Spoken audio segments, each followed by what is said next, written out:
नमस्कार साथियों, हिंदी नेटशाला चैनल में आप सभी का पुनः हार्दिक अभिनंदन है।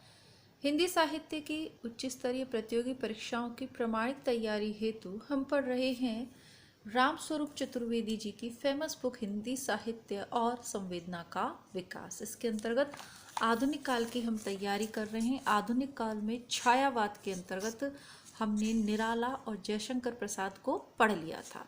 शीर्षक है छायावाद शक्ति काव्य। तो छायावाद के काव्य को शक्ति काव्य की संज्ञा किसने दी है? रामस्वरूप चतुर्वेदी जी ने। पहला प्रश्न तैयार हो गया। आज कक्षा का प्रारंभ करेंगे सुमित्रानंदन पंत से। सुमित्रानंदन पंत अपनी कृतज्ञता शीर्षक कविता में जो छायावाद के मुख्य काल के बाद 1956 में लिखी गई है, मानव शरीर के प्रति सबसे पहले कृतज्ञता ज्ञापन करते हैं।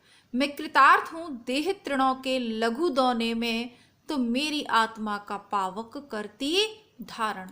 देह के दौने में आत्मा के पावक धारण करने का बिंब शरीर की क्षमता को पूरी तरह प्रमाणित करता है। कामायनी के श्रद्धा सर्ग में ऐहिक जीवन में इसी आस्था और श्रद्धा का आख्यान प्रसाद ने किया है। कैसे? देखिए, श्रद्धा वैसे तो ये कामायनी का है, लेकिन ये वाला जो है कई बार परीक्षा में पूछा हुआ है। काम मंगल से मंडित श्रेय सर्ग इच्छा का है परिणाम, तिरस्कृत कर तुम उसको भूल बनाते हो असफल भवधाम।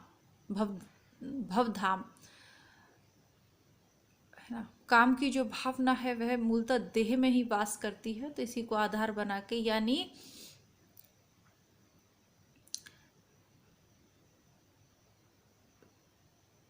कि हमारी संस्कृति में शरीर और संसार की महत्ता एक बार फिर से स्थापित करने में छायावाद का योगदान केंद्रीय है। हमारी संस्कृति में शरीर और संसार का योगदान की महत्ता को स्थापित करने में छायावाद का योगदान है, जबकि सामान्यता उसे अतीन्द्रिय अनुभव और कल्पना लोक से जोड़ा हुआ समझा जाता रहा है। हम क्या समझते हैं कि छायावाद कल्पना का काव्य है, लेकिन ध्यान दीजिए इसमें शरीर की महत्ता को प्रतिपादित किया गया है। शरीर महत्वपूर्ण है, यह बताया गया है। हिंदी आलोचना की दिलचस्प गड्डलिकाओं में से एक यह है, वस्तु स्थिति है कि मध्यकालीन कवि के लिए संसार पचड़ा था। आधुनिक युग का छायावादी कवि संसार में आनंद की संभावना देखता है।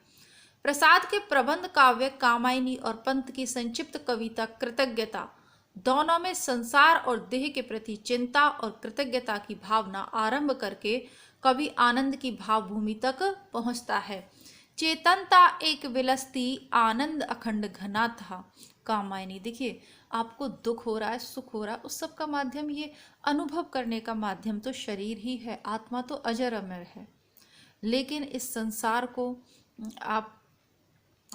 से आप कितना ज्ञान प्राप्त करेंगे, कितना आप अपनी बुद्धि का विकास कर सकते हैं। योग, प्राणायाम, कोई भी साधना आप करना चाहें, आप पढ़ना चाहें, पैसे कमाना चाहें, आप योग के क्षेत्र में आगे जाना चाहें, आध्यात्म के क्षेत्र में आगे जाना, कुछ भी करना चाहें, लेकिन माध्यम तो शरीर ही है ना।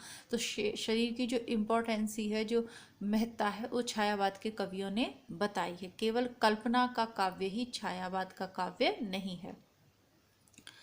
प्रिय आनंद छंद तुम मेरे आत्मा के स्वर, यह छायावादी काव्य की मुख्य रचना भूमि है और अपने ऐतिहासिक काल के बाहर भी सक्रिय होने पर छायावादी कवि यहाँ पहुंच जाता है। इसको देख लीजिएगा, ये भी पूछी जा सकती है। छायावादी काव्य में शक्ति के आवाहन का एक और रूप इस युग के जागरण गीतों में मिलता है। पुनर्जागरण चेतना की बड़ी सूक्ष्म और प्रीतिकर अभिव्यक्ति इन गीतों में हुई है। मनुष्य की और प्रकृति की भी सुप्त चेतना को जगाने का उपक्रम यहाँ कवि ने सामान्यतः प्रश्मित और कभी कभी ओज की मुद्रा में किया है। छायावादी काव्य में एक बड़ी संख्या इन प्रभाती और जागरण गीतों की है, जिनमें और शक्ति और चैतन्य का आवाहन है, और दूसरी ओर समकालीन संदर्भ में वे राष्ट्रीय स्वाधीनता के संघर्ष से जुड़े हैं। प्रथम प्रभात, आंखों से अलग जगाने को, अब जागो जीवन के प्रभात, वीति विभावरी जागरी, ये सब किसके हैं? प्रसाद के। निराला के कौन से हैं? जागो फिर एक बार, प्रिय मुद्रित दृक खोलो, जागा दिशा ज्ञान, जागो जीवन धन के। इसके अलावा सुमित्रा नंदन पंत महादेवी वर्मा की देखिए, जाग बेसुध जाग, जाग तुझको दूर जाना। सुमित्रा नंदन पंत की कौन सी है? प्रथम रश्मि और ज्योति भारत। तो प्रथम रश्मि है, परिवर्तन है, ये नेट के सिलेबस में भी है, असिस्टेंट प्रोफेसर के सिलेबस में भी है, और हमने इसी चैनल की प्लेलिस्ट में पढ़ा भी है। जो नए विद्यार्थी चैनल से जुड़ रहे हैं, ध्यान दीजिएगा, चैनल की प्लेलिस्ट जरूर चेक करिएगा। हिंदी साहित्य का सरल इतिहास वन लाइनर के रूप में गोविंद सरस्वती पांडे, रामचंद्र शुक्ल का इतिहास ग्रंथ हो या ये बुक हो, इसके अलावा भी बहुत सारे उपन्यास, नाटक, कहानियाँ, कविताएं उपलब्ध हैं। कविताओं में आधुनिक काल की फेमस कविताएं हों या आपकी आदिकालीन या मध्यकालीन काव्य हो, सब कुछ प्लेलिस्ट में मिल जाएगा। तो कृपया कर चैनल पे आए हैं तो प्लेलिस्ट ज़रूर चेक करें। ज्योति भारत जैसी अनेक जागरण कविताएं अनायास स्मरण हो जाती हैं। इनमें से कुछ गीतों में व्यक्तिगत प्रणय और राष्ट्रीय जागरण के भाव एक दूसरे में घुल मिल गए हैं। मानवीय प्रणय और देश प्रेम का संश्लिष्ट रूप वस्तुतः छायावादी काव्य से पहले ही श्रीधर पाठक, राम नरेश त्रिपाठी आदि स्वच्छंदतावादी कवियों की रचनाओं में मिलने लगता है। त्रिपाठी के खंड काव्य पथिक और स्वप्न का विधान मुख्यतः इसी वस्तु पर विकसित हुआ है।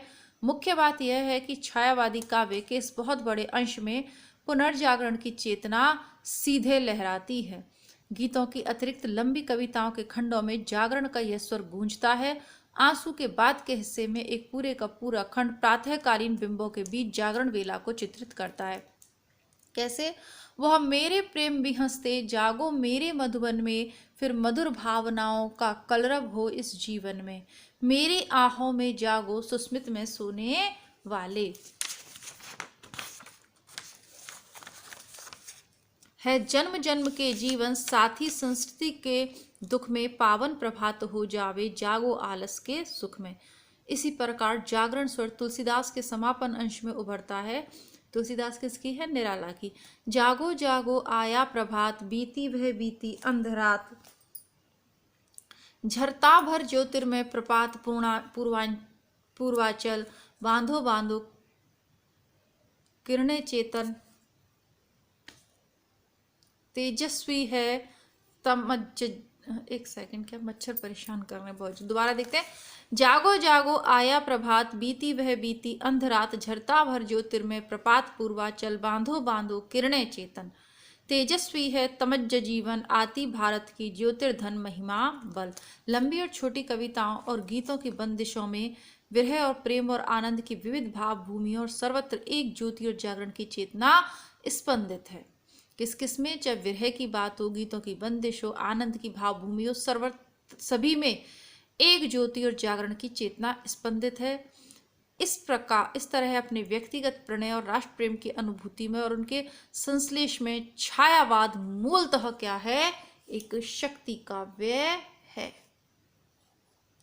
ये पूरा जो हमने आज पढ़ा ये उसी बात का सार है, जैसा कि मैंने आपको कल की कक्षा को प्रारंभ करने से पहले बताया था। शक्ति काव्य क्या हो सकता है? जो आप में जागृति लाए, आपके जीवन में जागरण लाए, उन्नति की ओर लाए, उन्नति की ओर आपको पहुंचाए, उन्नति की पथ पर आपको ले जाए, वही जागरण काव्य। तो बस वही है। चाहे विरह की, व्यक्तिगत प्रणय की बात हो, राष्ट्र प्रेम की हो, उसके संश्लेष रूप में छायावाद मूलतः शक्ति काव्य है। ये इनके जो पीएचडी की है, जो शोध किया है, उसका सार है। यहाँ शक्ति काव्य का सामान्य साधारण अर्थ राष्ट्रीय काव्य नहीं लगाना है। पहले ही बता रहे हैं, शक्ति काव्य का मतलब ये ना समझिएगा कि राष्ट्रीय काव्य है, स्वतंत्रता से पहले का काल है तो लोगों को भड़काने का लोगों को राष्ट्रीय प्रेम को, लोगों के राष्ट्रीय प्रेम को जागृत करना इसका उद्देश्य, ऐसा नहीं है। आगे क्या लिख रहे हैं? इस टिप्पणी का उद्देश्य राष्ट्रीय काव्य के महत्व को कम करना नहीं, पर यह ध्यान दिलाना है कि छायावादी काव्य में राष्ट्रीय जागरण से अधिक समग्र चेतना का जागरण और आवाहन है। उसमें अंतर्निहित शक्ति के विकास का रचनात्मक उपक्रम है। यहाँ राष्ट्रीयता से अधिक संपूर्ण सांस्कृतिक जागरण प्रधान है। सांस्कृतिक जागरण, ठीक है। राष्ट्रीय जागरण वस्तुतः सांस्कृतिक जागरण के अंग के रूप में आता है जो पुनर्जागरण की मूलधारा के अनुरूप है। यूँ कह सकते हैं कि छायावाद की राष्ट्रीयता में आधार राजनीति की अपेक्षा संस्कृति है। राजा राममोहन राय से लेकर महात्मा गांधी तक पुनर्जागरण का स्वरूप मूलतः संश्लिष्ट है और समग्र मानवीय और भारतीय व्यक्तित्व के विकास के लिए प्रयासशील है। और पुनर्जागरण अवरुद्ध वहीं हुआ है जहां राजनीति को गलत अनुपात में महत्व मिल गया है या ज़्यादा मिल गया है। तो इसके आगे कल पढ़ेंगे। देखिए लाइट आ नहीं रही तो बहुत सही से शायद ही बुक आपको दिख रही हो, और अगर दिख रही है तो आप लोग कमेंट करना। और पढ़ाती हूँ इसके आगे आपसे कल। तब तक के लिए नमस्कार, धन्यवाद। कल का वीडियो थोड़ा सा लंबा रखेंगे।